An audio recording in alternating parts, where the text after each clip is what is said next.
There are 7 locations in the Hagga Basin which drop the best loot before you enter the deep desert. We're talking insane sniper rifles, most armor jackets, and more. Let me show you each location and another 2 bonus locations. We'll begin at the eastern shield wall all the way to the north, and the location is called Aegis. It is an Atreides base, and you want to land to the right side where the big building actually is. Jump out of here. Then you can just pull yourself up, head inwards, and you'll have the door you need to go through, which makes you go into this locker room, pick up the ID band, right side again, and another right, and boom, we're there. And this already gets you the Sentinel gauntlets and also military regulators and hydraulic pistons you need anyways, plus actual MK5 weapons if you then so want to. The Sentinel is heavy equipment, while the Syndicate is for light equipment users. Now we're off to the next base, and that is in the western shield wall called Passage of Artemis, right next to where we have been before. This would be another Atreides base. No worry, we're also going to raid Harkon bases. We're not just evil towards one faction. Land on the top, then jump into the bag rooms. Again, you're in this atrium where you can look down to see the door. Locker room to the side. Exactly same layout. If you want to, you can loot the whole base down because you need these hydraulic pistons for your tier 5 gear crafting. And Wango Bango, Emperor's Wings MK4. Should be MK5. Sometimes you could get an MK4, but it's extremely rare that you see anything MK4. Now we're flying down all the way to the Beast Claw.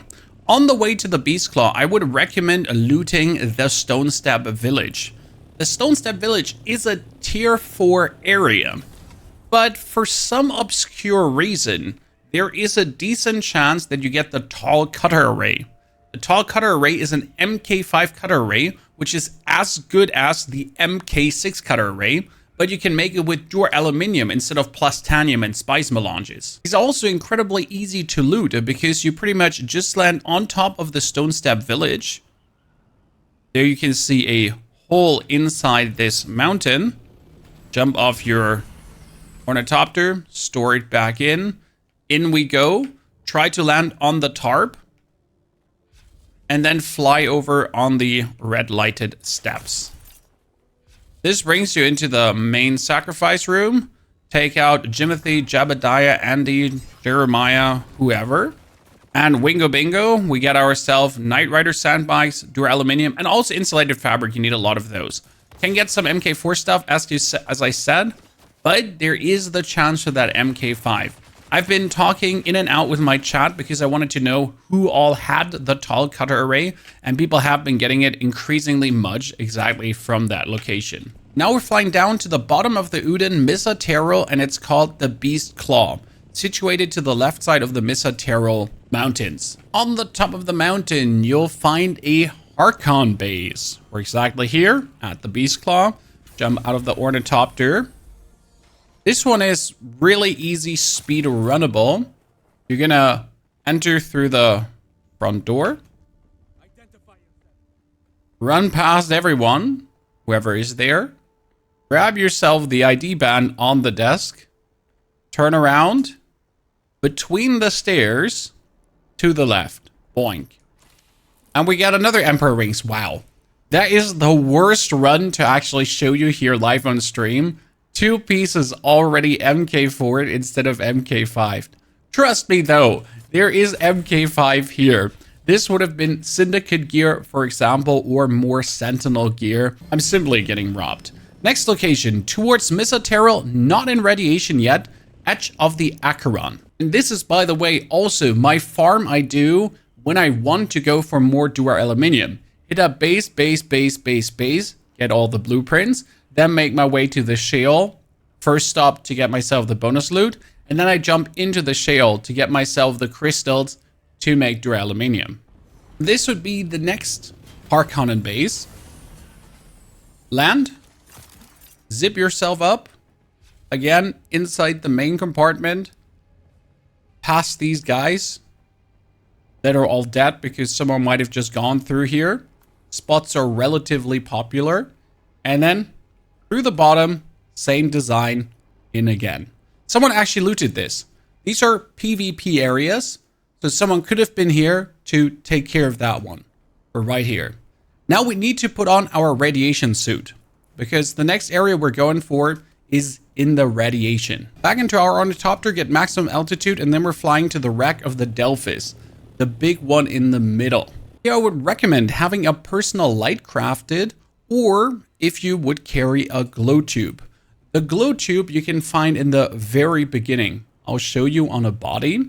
Otherwise, you're going to run through this completely blind. I tend to enter from this side here.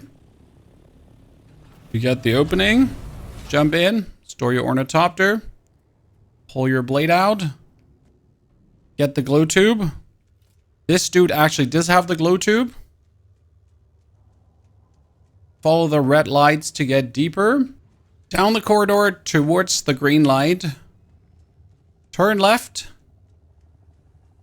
Find the radiation. More red light. Into the red light. Turn to the left. Orientate yourself for the next green, which we also bypass on the left. Further into the darkness. Left again. As you then see the purple glimmer, you know you're correct and actually too far. Gotta turn around to find this little doorway. We got the holographic portion, and then we can just get inside here for the armband. Bit convoluted, but once you have found the holographics, you know you're right. And then you're just zooming straight through to the very end. This is also a location that someone could have looted before you. So the chest might just not be there. But it actually is. That's good. This is where I get a lot of my weapons. Dice. The 3 repeating rifle is so powerful. I love to have that. It's currently together with the sniper on my melee build, the gun I use. And your radiation will be half up, but not so high up that you're going to be sweating. So what you're going to do right now is you're going to jump into your vehicle, turn around, and we're going to head towards the Shaitan's Grotto, right below the wreck of the Delphis. And that one, if you are quick enough, can really easily knock out in one go. Then you can just fly out on the left side to, for example, get yourself a lot of the crystals that we're looking for to get more Dure aluminium. Shaitan's Grotto has the entrance on the tippity top. Land, out, and you're gonna always stick to the left side. We're going in.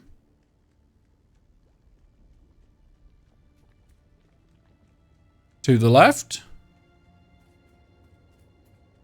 More lefting. See the body and the kind of temple entrance. And here now, you need to turn right. Crouch, and you find a chest down here. Boom. That's moisture sealer.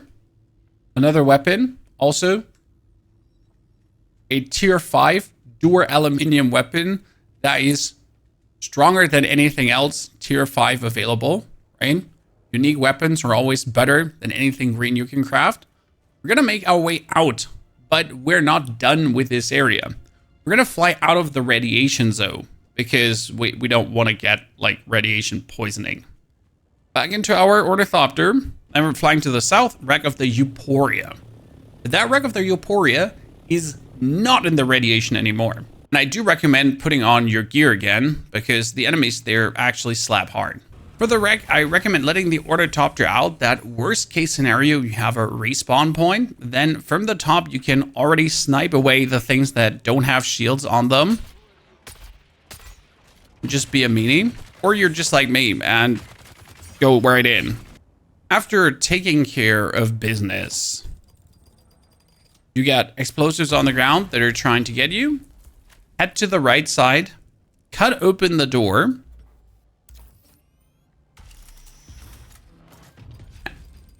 Don't get killed. And you get yourself a Bloodshot Engine MK5. That's actually better than the engine I have right now on my buggy. Pitching. Here in these locations, you could also find a new cut array. So really the reason why I'm actually going. I want new cool cut arrays. Now, I highly recommend that you do a few passings through this area because there is really tons of MK5 stuff to discover. And it will allow you to just have an easier time in the deep desert with better weapons, with more armor, with better shields, with a better power supply. All of these things together. There is even more MK5 loot in the deep desert. That in the beginning of the deep desert, in the MK5 area, you can also easily pick up with your current gear. So if you have your aluminium gear already, maybe a unique weapon also from your quest line. So if you bring, like, for example, the Sword Master to the very end, you get a cool sword. You bring the Mentat to the very end, you get a cool sniper rifle. These are going to be extremely helpful for that first deep desert discovery. And here in the deep desert, we're talking about the Imperial testing stations in the A row. They give you tons of cool things too, for your ornithopter as well, for your buggy. I found a lot of assault ornithopter parts. I could build a whole assault ornithopter at this point with parts from the testing stations. And you get the Rex too. These Rex here are PvP, so just keep an eye out if there's another player. But honestly, I've looted 12 of them without ever seeing a single player. GG. Number one reason you want to do these is get a new compactor. There's an MK5 compactor that is almost as good as the MK6 compactor, only that the MK6 compactor costs you 4,500 spice. Plus there's Survival Crafter, which is also 4,500 spice. Get that blueprint, it's so much easier. I'm still trying to get it. I was unlucky so far. My chat has tons of them. Is there any other loot? Are there any other locations that you'd like to share with the community? Drop that in the comments below. And if you're now looking for 10 things you should definitely know or the perfect base location, check out these two videos. Enjoy.